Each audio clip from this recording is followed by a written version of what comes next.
Hi guys! So I'm here today to do another currently reading video.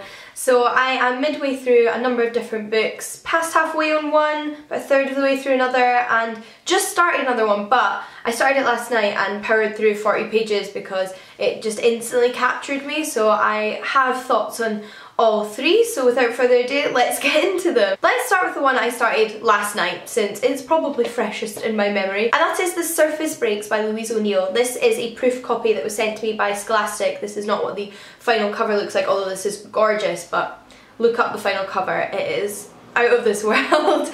This is the second book I have read by Louise O'Neill. I've previously read Only Ever Yours and thought that that was just a masterpiece of young adult literature.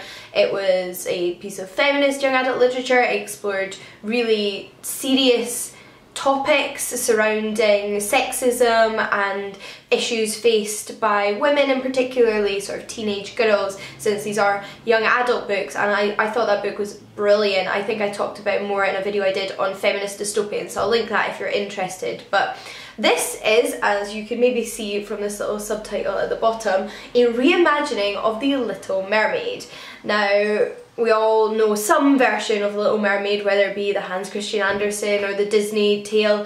It is following a young mermaid princess and her first encounters with the world above the sea on land, and coming in contact with humans and meeting a young human man. And again, this could very much be described as a feminist young adult novel.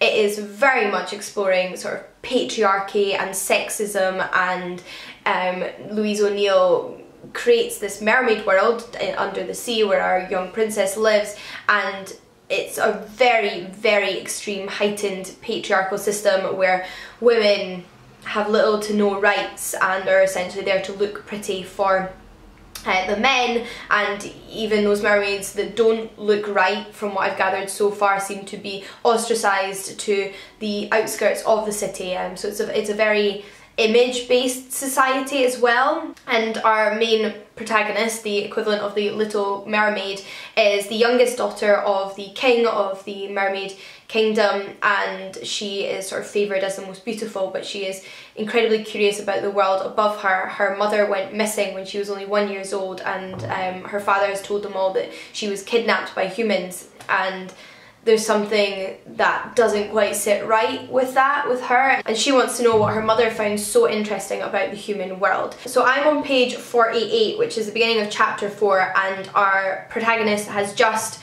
surfaced for the first time and observed the human world, and she has spotted a young boy.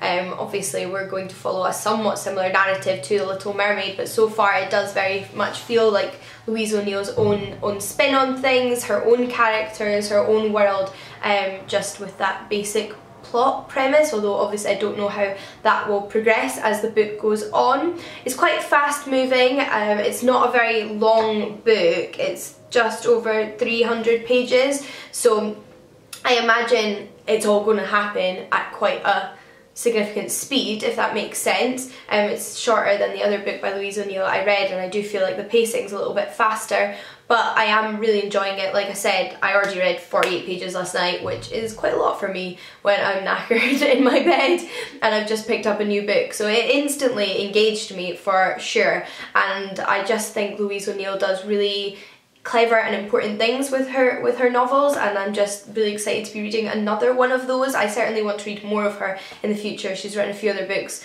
all of which I'm really intrigued by, but I'm really pleased to have this little fairy tale retelling. I like a bit of fantasy in my life. Next up, I am reading a non-fiction book, and that is On Writing by Stephen King, a memoir of the craft. I am 100 pages into this one, and it's also just over 300 pages, so I'm about a third of the way in. And like I mentioned, this is a non-fiction book, which I think the title pretty much gives it away, is On Writing. Although I would say so far it is partially on writing and partially Stephen King's biography. And obviously he is a writer, so large portions of his life revolve around writing and his writing career, but it's not like a writing manual in any sense of the phrase. It is a biography that explores Stephen King's journey as a writer, and through that he obviously shares some of his advice and experiences and so on and so forth. But so far, at least in the first 100 pages, it's been very much focused on that journey aspect and him growing up as a writer. So we go through his childhood and his first encounters with writing and submitting to magazines and his first novel and short story ideas, and that's really interesting, but they're very personal.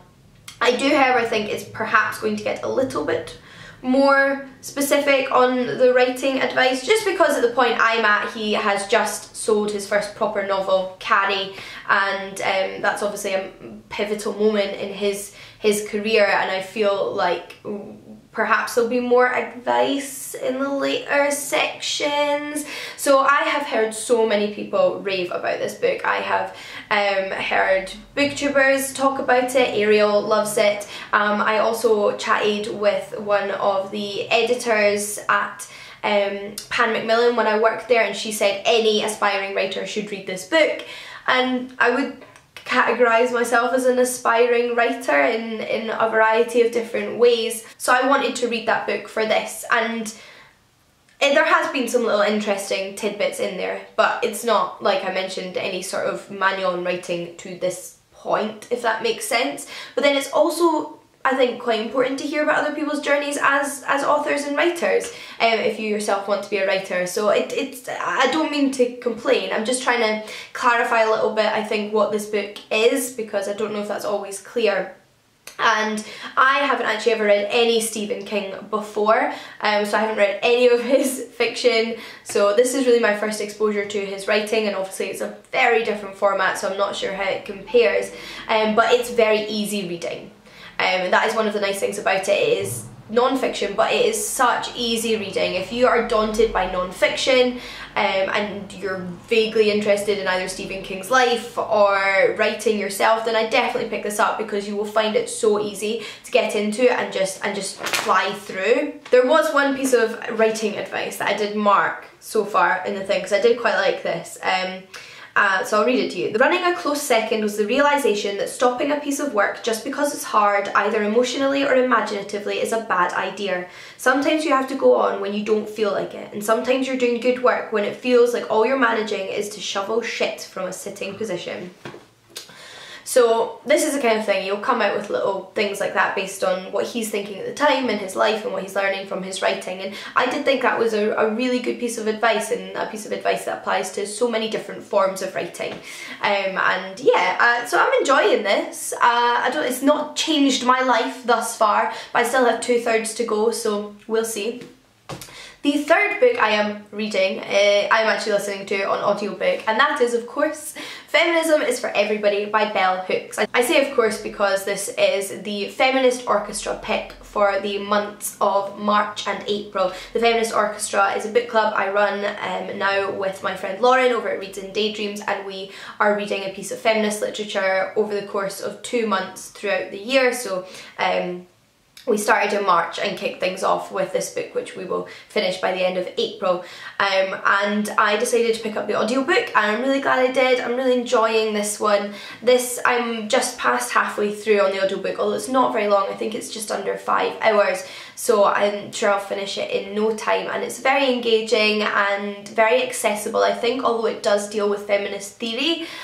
So it's a non-fiction book. I think the title pretty much gives it away once more. Feminism is for Everybody. It's an exploration of both the history of feminism, Bell Hooks' own experience as a feminist academic, and the importance of making feminist theory accessible and making feminism as a movement very inclusive, and considering all of the different multi-leveled forms of discrimination different people encounter. So there's been a lot of discussion of class, which I've very much appreciated, because it's something that often gets overlooked in certain feminist discussions. What is most important to the upper middle class straight white women of the world is not necessarily what is most important to helping the lives of, say, working class women or lesbian women or black women or so on and so forth, all of the different intersections of discrimination that people face. So I really am enjoying that, and I think at the point I'm at now she's discussing race more in depth, so I'm really enjoying that, and I'm getting the impression that she's just gradually talking more and more about different aspects of feminism, and she just makes you excited about feminism, but she also doesn't beat around the bush. She doesn't go, you know, it's okay to not be pro-choice and call yourself a feminist. She's like, it's not okay because no matter what you want to do with your body, you are entitled not to have an abortion. Restricting the rights of other women to do certain things to their body is not feminist. So I like that. I like that she's very, you know, forward with her thinking, and she doesn't hold back. And I've been very much enjoying the book. Again, she's like, your feminism isn't good enough if it's racist. Your feminism isn't good enough if it's classist, and I like that. I'm good with that. I like it. And I also think this is going to be my new go-to introduction to feminism recommendation book, because it really is. It's a fantastic introduction to feminism. It covers the basics, but it also goes further and explores in-depth topics and really has you thinking. So really excellent book so far, and I'm hoping other people are finding it accessible as a good place to start for the book club. I feel like it's not let me down in my expectations, so I'm pleased at least, but obviously again I still have halfway to go, so much more could happen yet. If you're interested, there will be a Twitter chat at the end of March, which will not specifically deal with the content of the book, because some people might not have read it yet and we don't want any spoilers, although it is non-fiction, so I'm not sure you can include spoilers, but that's the general rule. It will, however, cover themes present in the book, so the Twitter chat might be dealing with things like how to introduce yourself to feminism, good books to start with, how to make sure your feminism isn't excluding women from different backgrounds to you, maybe perhaps some examples of good intersectional feminist movements, organisations, or people or actions you've seen. It's all up in the air, but it's going to be on themes that come out of that book, if that makes sense. You don't have to have read it for the Twitter chat, but do keep an eye out. We will announce the date and time for the Twitter chat on our Twitter, Fem Orchestra, nearer the time. And then at the end of April, Lauren and I will do a video discussing and reviewing the book together. That will either go up on her channel or my channel. Again, we've yet to confirm, but all of the information will always be on Twitter for you. But I'd love to hear if you're joining in on the Feminist Orchestra and reading this book as well. I'd also love to hear if you have any thoughts on the other books I've mentioned in this video. I feel like we've talked about quite a few different things. We've got a memoir on the craft, we've got some young adult fiction, we've got some feminist non-fiction. Very, very interesting, and I'm enjoying all of these books. So would love to hear your thoughts, but until next time guys, happy reading, and I'll see you again soon. Bye!